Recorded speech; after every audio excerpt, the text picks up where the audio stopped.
हाँ तो नमस्कार जी। कैसे हो आप सब? उम्मीद करते हैं बढ़िया होंगे और स्वस्थ होंगे। तो अभी हम लोग यानी कि फिजिक्स का हम सीरीज देख रहे हैं, जो आज हमारा क्लास का हो जाएगा डे 5 हो जाएगा। ठीक है, क्या हो जाएगा? डे 5 हो जाएगा। हम डे 4 तक हमने करवा दिया है। अगर आपने वीडियो नहीं देखा है तो जाकर देख सकते हैं, है ना। हमने काफ़ी अच्छे से समझा है फिजिक्स के बारे में, एक एक टॉपिक को हमने टच किया है। आप वहाँ पर जाकर देख सकते हैं, ठीक है। तो और बाकी अगर वीडियो बढ़िया लगता है तो आप एक काम करिएगा कि कमेंट जरूर कीजिएगा आप लोग, ठीक है ना। और सबसे पहले आपसे एक निवेदन होता है कि आप वीडियो को ज़्यादा से ज़्यादा शेयर कीजिए अपने ग्रुप में, ठीक है ना। जो भी ग्रुप होगा, व्हाट्सएप ग्रुप हो, टेलीग्राम ग्रुप हो, व्हाटएवर कुछ भी हो, ठीक है ना। लेकिन वहाँ पर जरूर शेयर कीजिए आप लोगों, ठीक है ना। अपने दोस्तों में साझा कीजिए इस सेशन को, है ना। तो अभी हम लोग देखने वाले हैं इससे पिछले क्लास में हमने समतल दर्पण के बारे में, है ना, समतल दर्पण के बारे में देखा था। अभी प्रकाश के प्रवर्तन पढ़ रहे हैं, यानी कि इसी को हम रिफ्लेक्शन ऑफ लाइट कहते हैं ना। तो अभी हम लोग देखने वाले हैं अवतल दर्पण। व्हाट इज अवतल दर्पण? यानी इसको हम, है ना, कैनकेव, है ना, कैनकेव मिरर कहते हैं। इसी को हम क्या कहते हैं? कैनकेव मिरर कहते हैं। ये इस प्रकार होता है, जिसमें पहला कहा गया कि बाईं ओर, है ना, बाईं ओर यानी कि नीचे, ये हमारा बाईं ओर है। जो नीचे की आता है हमेशा ऋणात्मक इसकी मान रहता है। दाईं ओर यानी कि ऊपर, दाईं ओर यानी कि ऊपर, ये धनात्मक मान होता है इसका। कहा जाता है ना कि अवतल दर्पण में फोकस कैसा होता है? तो याद रखिएगा, इसका ऋणात्मक होता है। ऋणात्मक कहा जाए तो यानी कि माइनस होता है, ठीक है जी। सबसे पहले ये ध्यान दीजिएगा कि जब भी अवतल दर्पण का फोकस पूछेगा कि फोकस दूरी क्या होती है, तो बताना है आप लोग, ठीक है ना, कि हमेशा क्या होती है? ऋणात्मक होती है जी। क्या होती है? तो ऋणात्मक होती है, ठीक है। बिल्कुल, अगर बढ़िया लग रहा होगा सेशन तो लाइक कीजिएगा जी, ठीक है ना। और लाइक करके अपने दोस्तों में वीडियो को जरूर शेयर कीजिएगा। सबसे पहले निवेदन यही रहेगा हम, ठीक है ना। उसके बाद है कि यदि किरणों का समूह एक एक ही जगह पर से मिलती है तो उसे हम किरण पुंज कहते हैं। एक बात बताइए, क्या आप सभी को ये चीजें दिखाई दे रहा है? यहाँ से क्या हो रहा? प्रकाश बाहर निकल रहा है ना। इस दिशा में बह रहा है, इस दिशा में बह रहा है। तो हमने पढ़ाया था कि किरणों को समूह को हम किरण पुंज कहते हैं। तो यहाँ पर अगर देखा जाए तो क्या कहा गया कि यदि किरणों का समूह एक ही जगह पर से मिलती है तो उसे हम किरण पुंज कहते हैं। और अवतल दर्पण किरणों का, है ना, किरणों की अभिसारित करता है ना। अभिसारित मतलब क्या होता है? किरणों को भेज रहा है ना। अभिसारित मतलब क्या होता है? किरणों को अपने यहाँ से भेज रहा है। देखिए यहाँ पे, है ना, क्या कर रहा है? भेज रहा है अपने यहाँ से। अभिसारित करता है, क्या करता है? अवतल दर्पण किरणों को क्या करता है? अभिसारित करता है। एक चीज याद रखिएगा, एग्जाम में पूछा भी जाता है ना, कि अवतल दर्पण किरणों को क्या करता है? तो याद रखिएगा, अभिसारित करता है जी, ठीक, अभिसारित करता है। और इसके बाद देखिए कि नेक्स्ट है कि अवतल दर्पण कैसा प्रतिबिंब बनाता है जी, है ना। प्रतिबिंब का मतलब आप समझते हैं, जो हमारा आईना, जो अगर हम आम भाषा में कहें, जो आईना होता है हमारे घर में होता है, जो हमारा फिगर बनता है, यानी कि जो हम लोग देखते हैं, जैसे अपना फिगर अपने आप को देखते हैं ना, उसी को हम प्रतिबिंब कहते हैं, फिजिक्स के भाषा में कहते हैं, ठीक। तो कहता है अवतल दर्पण कैसा प्रतिबिंब बनाता है? तो कहेंगे वास्तविक बनाता है और काल्पनिक बनाता है। कहेंगे गुरुजी ये दोनों बनाता है ना। कैसा बनाता है? तो दोनों, यानी कि वास्तविक हो गया और काल्पनिक हो जाता है, ठीक। उसके बाद आता है जी कि यह सामान्यता उल्टा एवं बड़ा बनाता है प्रतिबिंब। कहेगा, बताइए कि जो अवतल दर्पण होता है सामान्यता कैसा प्रतिबिंब बनाता है? तो ये उल्टा भी बनाता है और बड़ा भी बनाता है जी। इसका हम व्यवहार अभी देखेंगे इसके आगे, है ना। इसके आगे अभी हम इसका व्यवहार देखेंगे कि कैसे कैसे कहां पर प्रकाश की किरण आता है और किस प्रकार का इसके प्रतिबिंब अवतल दर्पण में बन पाता है, ठीक। ध्यान से देखिए, कहा जाता है ना कि अवतल दर्पण जो होता है ना, भीतर की ओर धंसा रहता है। देखिए, है ना, ये भीतर की ओर धंसा हुआ है। इसी को हम क्या कहते हैं? इस दर्पण को हम अवतल दर्पण कहते हैं। क्या कहते हैं? अवतल दर्पण कहते हैं, ठीक है। चलिए, अब देखिए, सबसे बड़ी बात होता है ना कि अवतल दर्पण का प्रयोग कहाँ होता है। हम, सर जी हम तो समतल दर्पण के बारे में पढ़े कि हमारे घर में जो मिरर होता है उसे हम समतल दर्पण कहते हैं, ठीक है। लेकिन अवतल दर्पण का प्रयोग कहाँ होता है गुरुजी, जान लीजिए, ठीक है ना। देखिए, कहता है टार्च में कौन सा दर्पण होता है, तो याद रखिएगा ये अवतल दर्पण होता है। अच्छा जी, टार्च देखे कि नहीं देखे हैं, है ना। टार्च क्या होता है ना, इस प्रकार का टार्च होता है, जैसे ध्यान दीजिएगा, अगर हम टार्च को इस प्रकार को बनाते हैं तो ऐसे रहता है ना, ऐसे रहता, अंदर की ओर धसा रहता है। अभी हमने पढ़ा गुरुजी ध्यान से कि कहा गया है ना कि जो अंदर की ओर धसा रहता है, यानी कि जो भीतर की ओर धसा रहता है, उसी को तो हम क्या कहते हैं, अवतल दर्पण कहते हैं। तो गुरुजी यहाँ पर देखिए कि ये टार्च में अंदर की ओर धसा हुआ है या नहीं है, बिल्कुल है ना, बिल्कुल है ना, बिल्कुल। तो यहाँ पर क्या कहा गया है कि टार्च में कौन सा दर्पण होता है, तो अवतल दर्पण होता है, बिल्कुल। कार में कौन सा, है ना, कार में कौन सा दर्पण होता है, तो यहाँ पर भी अवतल दर्पण होता है।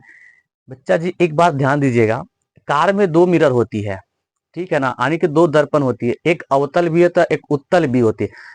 कहेगा गुरुजी आप तो अभी हमने कहा कि कार में तो अवतल दर्पण होता है, फिर से आप ही ने कह रहे हैं कि दो दर्पण होती है। बिल्कुल होती है, देखो ध्यान से, ये गाड़ी की जो हेडलाइट होती है ना, हेडलाइट की हम बात करते हैं, हेडलाइट, हेडलाइट, है ना। तो हेडलाइट की अगर हम बात करेंगे तो इसमें आ जाएगा अवतल दर्पण, है ना।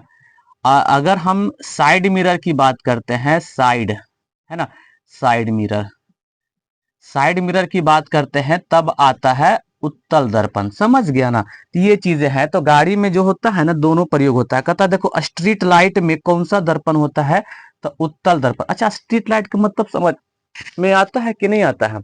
स्ट्रीट लाइट मतलब होता है ना जो हमारे पोल पे लगे रहते हैं, अक्सर अभी सरकार ने हर एक गांव में स्ट्रीट लाइट लगा रखे हैं, ठीक है ना। तो वहां पर जैसे ये पॉल हो जाता है, पॉल, और पॉल के जस्ट यहाँ पे ऐसे करके जो लाइट लगाया जाता है ना, ये लाइट लगाया जाता है ना, इसी को हम स्ट्रीट लाइट कहते हैं। और स्ट्रीट लाइट में क्या होता है ना, उत्तल दर्पण का प्रयोग होता है। इसमें देखिएगा तो स्ट्रीट लाइट में उभरा उभरा ऊपर की टाइप से रहता है। उसके बाद कहता है ना कि बाइक में कौन सा दर्पण होता है, तो उत्तल दर्पण होता है।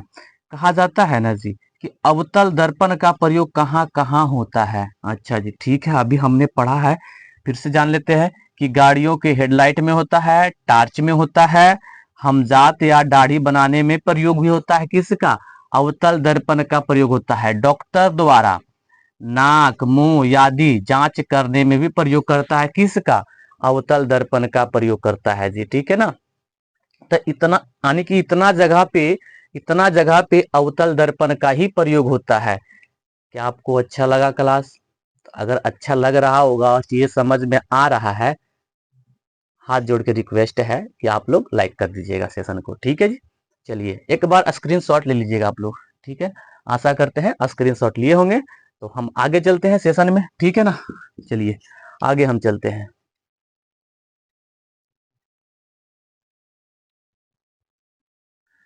तो आइए अब हम सीखेंगे अवतल दर्पण में किरणों का व्यवहार, यानी कि अवतल दर्पण में कहाँ कहाँ पर रखने से प्रकाश अपना व्यवहार को बदलता है जी। हमने चार टाइप का लिया है ना, पहला, दूसरा और तीसरा और ये चौथा है। हमने चार प्रकार के अवतल दर्पण लिया है। यहाँ पर हम प्रकाश डालेंगे और किस प्रकार का इसका व्यवहार निकलेगा हम ये जानने वाले हैं। पहला देखिए, पहला में है कि आपतित किरण है। अगर हम प्रकाश की किरण अगर अनंत से लेकर अनंत से होकर आती है, यानी कि प्रकाश है, जैसे ये आपतित किरण है, यहाँ पर आने की सूर्य है, ये प्रकाश सीधे पड़ रहा है यहाँ अवतल दर्पण में, तो ये अगर अवतल दर्पण यानी कि अगर अनंत से प्रकाश की किरण आ रही है तो फोकस से होकर गुजरेगी। इतना याद रखिएगा। अवतल दर्पण में क्या कहता है कि अगर प्रकाश की किरण अनंत से आ रही है तो ये फोकस से होकर गुजरेगी। सबसे पहला नियम, पहला स्टेप में हमने क्या कहा कि अगर प्रकाश की किरण अनंत से आ रही है ना, तो ये फोकस से होकर गुजरेगी। सबसे पहले पहला नियम समझ में आ गया। पहला पहला क्या कहा है कि आपतित किरण, यानी कि ये अनंत हो गया है। अच्छा, इसका कोई जगह है, फिक्स है, नहीं है, कहीं से भी हम डाल सकते हैं, है ना। तो अगर प्रकाश की किरण, हम एक बार फिर से बोल रहे हैं कि प्रकाश की किरण अगर अनंत से आती है तो फोकस से होकर गुजरेगी। क्लियर हो गया? हो गया ना? चलिए ठीक है, बिल्कुल। तो यानी कि प्रकाश की किरण अगर अनंत से आती है तो फोकस से होकर गुजरेगी। सेम इसका उल्टा हो जाता है, अगर प्रकाश की किरण फोकस से होकर जाती है तो ये अनंत तक जाएगी। समझ में आया? दूसरा स्टेप क्या कहा हमने कि अगर हम फोकस पर से डालते हैं तो परावर्तित होकर ये अनंत तक जाएगी, अनंत तक जाएगी, इन्फिनिटिव कह सकते हैं, ये भी इन्फिनिटिव हो जाएगा। क्या क्लियर हो रहा है कि नहीं हो रहा है? बिल्कुल, है ना? देखिए ध्यान से, अगर हम प्रकाश की किरण हम फोकस से होकर गुजारते हैं तो ये अनंत तक जाएगा। क्लियर है? समझ में आ रहा है कि नहीं आ रहा है? ठीक है। देखिए अब उसके बाद आता है तीसरा में कह रहा है ना कि अगर ये हम सेंटर से यानी कि हम केंद्रक से ले जाते हैं, यानी केंद्र से लेकर जाते हैं। भैया एक बात याद रखिएगा, अगर हम केंद्र से लेकर जाते हैं तो केंद्र से ही होकर वापस आएगा, है ना? सी मतलब होता है सेंटर, बराबर, यानी कि बराबर जा रहा है ना तो बराबर आएगा भी तो आएगा। समझ पा रहे कि नहीं? इसीलिए यानी कि अगर हम वक्रता केंद्र पर प्रकाश डालते हैं तो वापस भी आएगा टकराकर, यानी कि उसी पर से। उसके बाद कह रहा है ना कि अगर आप जो है प्रकाश की किरण, है ना, प्रकाश की किरण अगर पी और फोकस से बीच में रखते हैं तो प्रकाश होकर भी वहीं से जाएगा, यानी कि अनंत से रखेंगे तो अनंत पर ही जाएगा।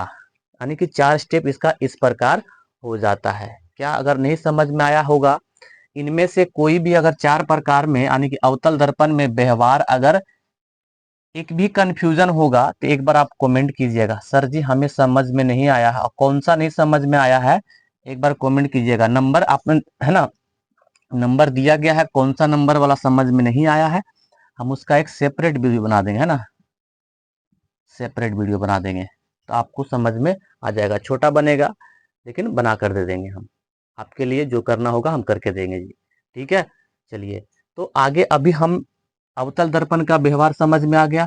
अब हम समझते हैं उत्तल दर्पण के बारे में। ठीक, तो उत्तल दर्पण क्या होता है उसके बारे में अभी हम जानने वाले हैं।